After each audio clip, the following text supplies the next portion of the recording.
Subscribe and download over 1 million code snippet including this tutorial from codegive.com, link in the description below. I'd like to bring to your attention that Python 2 is no longer supported, and it's highly recommended to use Python 3 for any new projects or code development. Python 2 reached its end of life on January 1, 2020, which means there are no more updates, including security fixes, for Python 2. However, if you're interested in online compilers for Python 3, I can certainly provide you with information and code examples. Below is a tutorial on how to use an online Python compiler with Python 3. Online Python compilers are convenient for quick testing and sharing code snippets.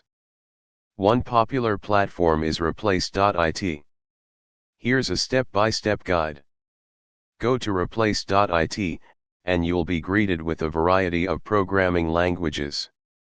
Select Python from the available languages. You may see different Python versions. Make sure to choose a Python 3.x version. In the editor, you can write your Python code. For example, press the Run button to execute your code. The output will be displayed in the console below the code editor. You can save and share your work by clicking the Share button. This will generate a link that others can use to view and run your code. Here's a simple Python 3 program that you can try on Repl.it. Copy and paste this code into the Repl.it Python editor, run it, and observe the output.